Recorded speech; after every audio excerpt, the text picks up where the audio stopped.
Yo, halo! Kali ini ada konsol game retro handheld dengan tipe M17. Kayaknya dari merek SJ Gam. Kurang jelas juga sih dari merek mana, tapi yang jelas konsol game ini masih cukup terjangkau, dengan kemampuan bisa mainin banyak jenis konsol game retro. Oke, saya udah penasaran nih, jadi langsung aja di unboxing. Di dalamnya, pertama dapat apa nih? Oh, sarungnya gitu ya, bahannya halus, lumayan. Lanjut, ada unit konsol gamenya. Ditaruh dulu. Ada kertas petunjuknya, pakai bahasa Cina dan ada bahasa Inggrisnya juga. Terus dapat kabel, ini udah USB Type-C buat ngecharge-nya ya. Udah nggak ada apa-apa lagi, jadi cuma itu aja dapetnya. Lanjut, cek unitnya. Wah, ini warnanya mirip ya kayak alasnya. Bentar-bentar, biar jelas nih. Oke, jadi penampakannya kayak gini. Untuk ukurannya nggak begitu besar, tapi nggak kekecilan juga. Masih pas lah. Warnanya ini abu-abu, tapi muda gitu ya. Bahannya plastik berfinishing doff licin. Secara desainnya ini mirip-mirip kayak Nintendo Switch Lite, tapi lebih kecil, lebih ringan, dan pasti lebih light kemampuannya. Harganya juga ini lebih murah. Saya beli lewat toko Pak Edi, itu sekitar 700 ribuan. Oh iya, ini kayaknya masih ada plastiknya. Dikletek aja. Lah, kok cuma lepas ini aja? Oke, di bagian depannya ini ada layar 4,3 inch. Dan bawahnya ada tulisan M17 yang cukup besar ya. Di sebelah kirinya ada tombol kecilin suara, analog kiri, D-pad, dan select.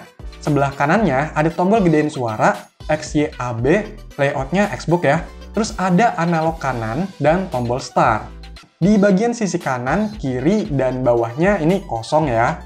Nah, kalau di bagian sisi atasnya rame nih. Ada tombol L1, R1, dan L2, R2 yang modelnya ala-ala trigger gini ya. Terus ada lubang USB Type-C, jack audio, slot microSD, ini udah dapat dari bawaannya.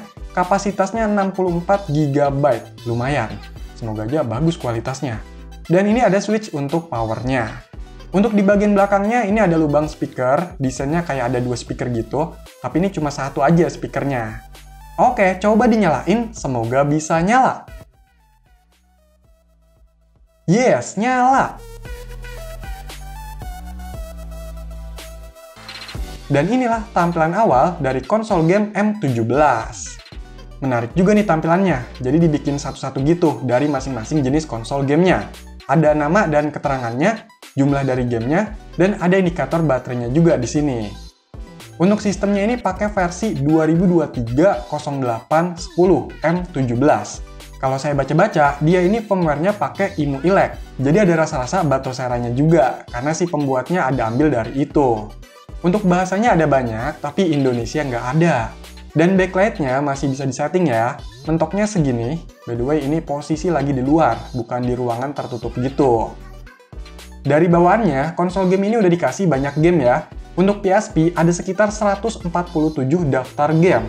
Arcade 603 game, Final Burn Neo 19, MEM 13, Atari 2600 ada 559, Atari 5200 ada 65, Atari 7800 ada 81, Atari Lynx 102, CPS 1 ada 20, CPS 2 ada 20 juga, CPS 3 ada 494, PC Engine 290, NES 4018, NES Hack 1073, Game Boy 1072, Super Famicom 3414, Super NES 999, Nintendo 64 ada 51, Game Boy Color 548, Game Boy Advance 1081, Sega Genesis 884, Sega Game Gear 263, Sega Mega Drive 3402, Neo Geo Pocket 81, dan PS1 ada 70 game.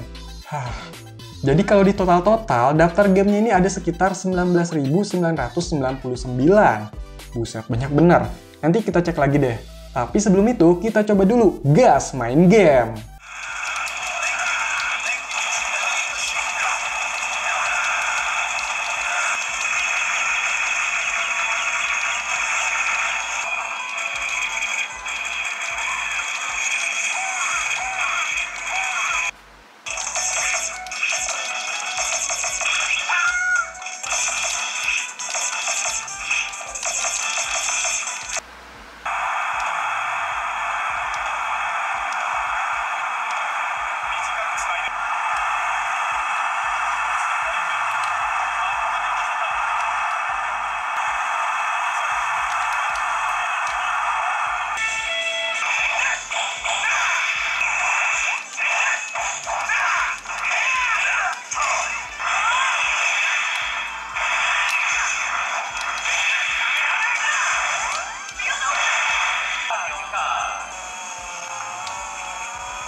setelah saya coba main beberapa game, hasilnya untuk game konsol NES, Super NES, Neo Geo, keluarga Game Boy, Atari, Capcom System, Sega, terus PC Engine, dan MEM, itu rata-rata tergolong lancar.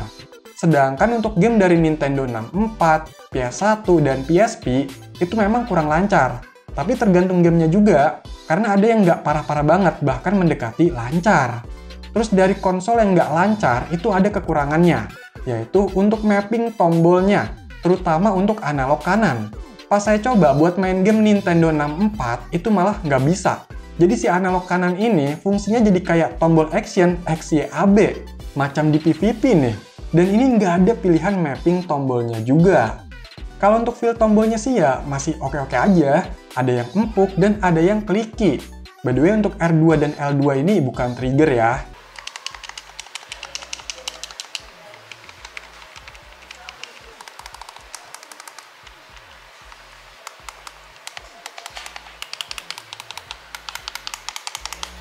Untuk layarnya, secara warna yang dihasilkan dan sudut pandangnya masih cukup baik. Cuma memang lebih nyaman main di dalam ruangan. Dan untuk layarnya ini masih ada gapnya, terus banyak juga yang mempermasalahkan bezel hitam ini yang kurang proporsional. Tapi menurut saya nggak begitu ganggu banget sih. Untuk suara speakernya ini biasa aja, tapi kadang pas main, saya nggak sadar agak nutupin lubang speakernya. Mungkin karena posisinya yang deket sama jari. Terus pengaturan tombol suaranya kurang begitu enak. Soalnya pas ditekan sekali, itu berubahnya random, nggak naik 5 atau per 10 gitu ya. Untuk baterainya, setelah saya coba, dapat waktu main sekitar 2-2,5 jam. Nggak begitu lama. Dan baterainya ini tanam, jadi susah nih buat dilepas pasangnya. Kalau rusak juga, wah gantinya susah. Terus untuk ngecharge-nya, itu sekitar 1-1,5 jam. By the way, untuk ngecharge-nya itu pakai adaptor yang outputnya 10 watt. Nggak boleh yang gede-gede ya. Nah, untuk sistemnya ini memang pakai IMU-I-LEC, tapi disesuaikan lagi untuk si M17 ini. Karena untuk fitur-fitur dan settingan lainnya itu ada yang dikurangin, beda dengan IMU-I-LEC biasa yang pernah saya coba.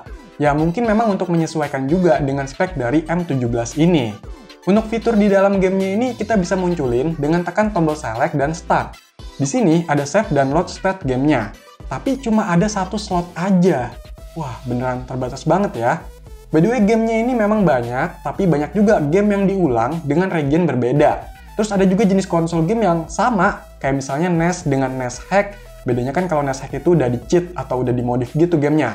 Atau ada Super NES dan juga Super Famicom. Itu kan sama ya. Tapi walaupun begitu, ini gamenya masih kehitung cukup banyak kok. Terus daftar judul gamenya ini juga kayak nggak ngurut gitu, acak-acakan ya. Tapi untungnya ada fitur buat cari game dengan tekan tombol Y. Untuk daftar gamenya ini bisa ditambah atau diubah, tinggal lepas aja microSD-nya dan hubungin ke PC atau laptop, pakai card reader. Untuk kapasitasnya ini sekitar 58 GB, sisanya masih sekitar 5 GB. Nah, di dalam ini ada banyak folder atau file, karena selain ROM gamenya, di sini juga sekaligus tempat firmware sistemnya, jadi hati-hati nih. Kalau mau masukin game, tinggal masuk aja ke folder ROMs. Di sini ada folder lagi, sesuai dengan jenis konsolnya. Jadi tinggal copy paste aja game yang mau dimasukin ke folder sesuai jenis konsol dari gamenya. Contoh, game PS1 berarti ke folder PSX, atau game PSP ke folder PSP, Game Boy Advance ke GBA, dan sebagainya. Nanti otomatis game itu bakal kebaca kok di sistemnya. Tapi untuk gambar atau box art itu nambahinnya manual, ke folder image dari masing-masing konsol, terus nama file gamenya sama dengan nama file ROM gamenya. Untuk sistem M17 ini nggak ada update official atau semacam custom firmware gitu. Tapi ada yang bagian firmware bawaan yang lebih bagus.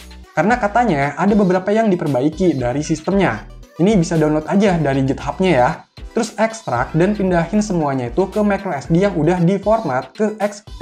Dan disarankan sekalian ganti microSD yang lebih bagus ya. Soalnya bisa bantu ningkatin respon dan loading sistemnya. Ini contohnya saya pakai microSD SanDisk. Nah, hasilnya memang ada perubahan. Pertama dari tampilan atau temanya. Bisa diganti, tapi lewat PC nih, ubah file-filenya.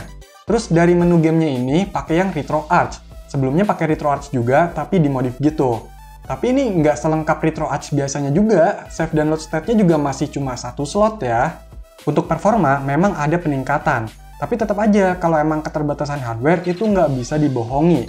Game yang berat tetap bakalan ngos-ngosan. Oh ya, ini ada tambahan, kita bisa mainin Sega Dreamcast. Cuma ya gitulah, kalau gamenya berat ya nggak enak. Dan masalah mapping tombol yang analog kanan ini kayaknya nggak bisa diatasin ya. Main Nintendo 64 masih sama kayak sebelumnya. Jadi ya belum sepenuhnya di-fix untuk firmware ini. Semoga aja masih diupdate lebih baik. Atau ada custom firmware lain yang lebih bagus buat M17 ini.